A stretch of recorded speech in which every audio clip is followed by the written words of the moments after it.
नमस्कार, मैं हूं सूबेदार कुमार यादव और आप देख रहे हैं YouTube channel the hall news. आइए देखते हैं एक नज़र खबरों पर। माननीय मंत्री पर्यावरण एवं जलवायु परिवर्तन विभाग बिहार सरकार की अध्यक्षता में समाहरणालय सभा कक्ष में बिहार के सभी जिलों के वन प्रमंडल पदाधिकारी सहित वन विभाग के पदाधिकारियों के साथ वीडियो कॉन्फ्रेंसिंग के माध्यम से पर्यावरण संरक्षण, जलवायु परिवर्तन तथा आगामी वर्षकाल में वृक्षारोपण विषय पर समीक्षा बैठक का आयोजन किया गया। बैठक को संबोधित करते हुए माननीय मंत्री ने कहा कि 15 अक्टूबर 2000 में राज्य बंटवारा होने के बाद बिहार में मात्र 7% वन भूमि बची। वनक्षाधन में राष्ट्रीय लक्ष्य 33% है, जबकि मैदानी राज्य में जैसे बिहार के यहाँ 20% है।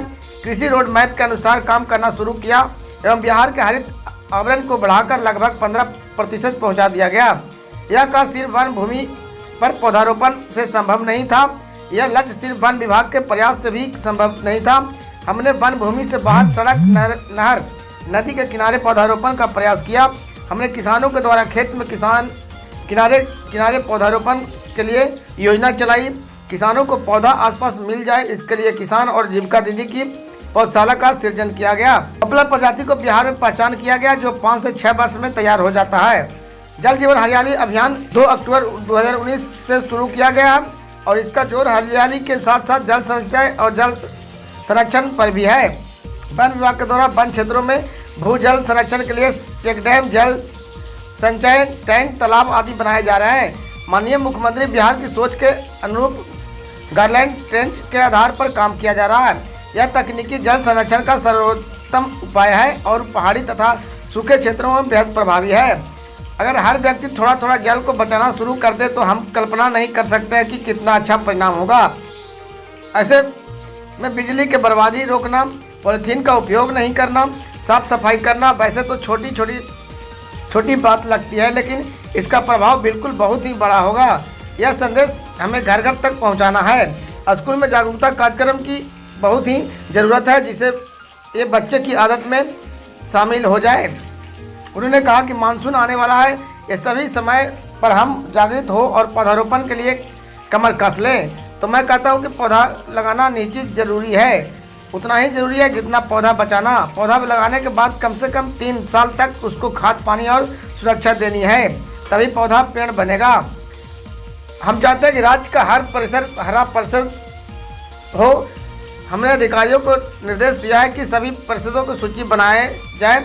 हमने सभी को सहयोग चाहेंगे, यही जितना भी हो जुड़े इन सभी से आग्रह किए कि परिसर में उनकी सूची वन प्रमंडल पदाधिकारी को उपलब्ध कराएं, परिषद को हरा भरा बनाएंगे। बिहार में नर्सरी की क्षमता को बढ़ाकर 5 करोड़ प्रति वर्ष किया गया है। साल वन विभाग का लक्ष्य 200 करोड़ पौधे लगाने का था। मुझे बहुत खुशी हो रही है कि विभाग में वो लक्ष्य प्राप्त कर लिया है। ग्रामीण विकास विभाग और हॉर्टिकल्चर विभाग के मिला दे तो इस साल लगभग 400 करोड़ पौधा लगाए गए हैं। अगर हम 10 करोड़ पौधा लगवाएं और 60% पौधा बचा ले तो 600 करोड़ पेड़ बनेगा। इससे हरित आवरण 1% बढ़ेगा। इससे ही अंदाजा लगाया ले कि हरित आवरण बढ़ावा कितना कठिन कार्य है। जलवायु परिवर्तन एक ऐसा विषय है जिसकी चर्चा शहर में, गांव में, हर वर्ग में, हर देश में समान रूप से है। इसका समाधान है कि कम से कम कार्बन का उत्सर्जन करें। कार्बन एब्जॉर्ब करने का सबसे सरल तरीका है कि अधिक से अधिक पेड़ लगावें। पौधारोपण जब तक अभियान या आंदोलन नहीं बनता तब तक इसका समस्या का समाधान संभव नहीं है। माननीय मंत्री ने बताया कि गया शहर स्थित कंडी नवादा में बायोडायवर्सिटी पार्क, ब्राह्मणी तथा प्रेसिला में चेक डैम का निर्माण, बाराचट्टी में जू सफारी का निर्माण, ग्रीन गया आगामी वर्षकाल में पौधारोपण की योजना बनाकर कार्य के हेतु सभी पदाधिकारियों को निर्देशित किया गया है। बैठक में उप विकास आयुक्त गया श्री विनोद दुहन ने बताया कि वित्तीय वर्ष 2023-24 में विभाग द्वारा गया जिले को पौधारोपण के लिए 6,40,000 लक्ष्य दिया गया था, जिसके आलोक में मनरेगा से लगभग 9,52,000 पौधारोपण किया गया, जो निर्धारित लक्ष्य का 149% है। उन्हें बताया कि पिछले 5 सालों में गया जिला द्वारा 33,12,063 पौधे लगाए गए। साथ ही वित्तीय वर्ष 2024-25 के लिए जिले में 2,16,000 पौधे लगाने का लक्ष्य है, जो नदी किनारे लगाया जाएगा। बैठक में जिला स्तर पर वन प्रमंडल पदाधिकारी, नगर आयुक्त, उप विकास आयुक्त, वन संरक्षण पदाधिकारी, जिला जनसंपर्क पदाधिकारी, जिला कृषि पदाधिकारी सहित अन्य संबंधित पदाधिकारी उपस्थित थे।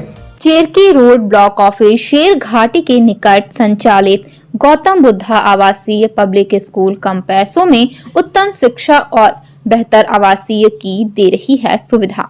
लड़के एवं लड़कियों के लिए अलग अलग छात्रावास, कंप्यूटर लैब, साइंस लैब और स्मार्ट क्लासेस की व्यवस्था, बच्चों के खेलने के लिए बेहतर सुरक्षित खेल की मैदान, सभी बच्चों के लिए एक्ली टेस्ट, कमजोर बच्चों के लिए एक्स्ट्रा क्लासेस की सुविधा, सांस्कृतिक गतिविधियों के लिए प्रशिक्षित टीचर के अलावा बच्चों के स्वास्थ्य और सुरक्षा का भरपूर ध्यान रखना, अनुभवी चिकित्सकों के द्वारा समय समय पर बच्चों के स्वास्थ्य की जांच करवाना, अनुभवी शिक्षकों के द्वारा पढ़ाई करवाना, बच्चों के घर तक लाने ले जाने के लिए सुरक्षित वाहन की व्यवस्था, बच्चों के अभिभावकों के किसी भी सुंदर और सही सुझाव को हर हाल में पालन करना, समय समय पर बच्चे और उनके अभिभावकों के बीच बैठक कर हर मुद्दे पर बात करना, गरीब व असहाय बच्चों को फ्री में पढ़ाने की व्यवस्था। मैं सिरहाटी शहर में 1998 से विद्यालय चला रहा हूँ छात्रावास के साथ।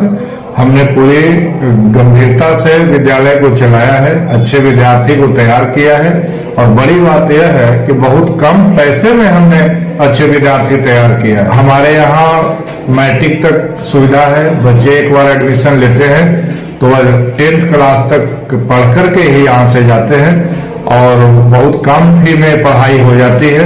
कमजोर बच्चों के लिए हम लोग अलग से समय देते हैं जिसका कोई शुल्क भी नहीं लेते हैं।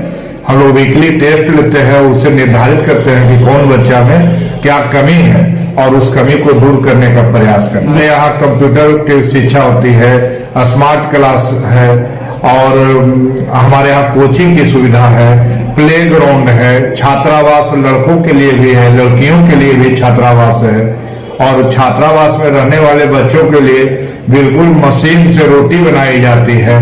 हमारा मेस जो है वह उसका मशीनीकरण हो चुका है। अधिकांश वस्तुएं मशीन से बनाई जाती है जो मशीन से बनने लायक होती है। मेरा नाम चंद्रशेखर कुमार सिंह है। मैं 1993 में मैथ से MSc किया हूँ। गया कॉलेज का अपने बैच का टॉपर रहा हूँ और मैं 1998 से सिरहाटी शहर में गौतम बुद्धा स्कूल चला रहा हूँ।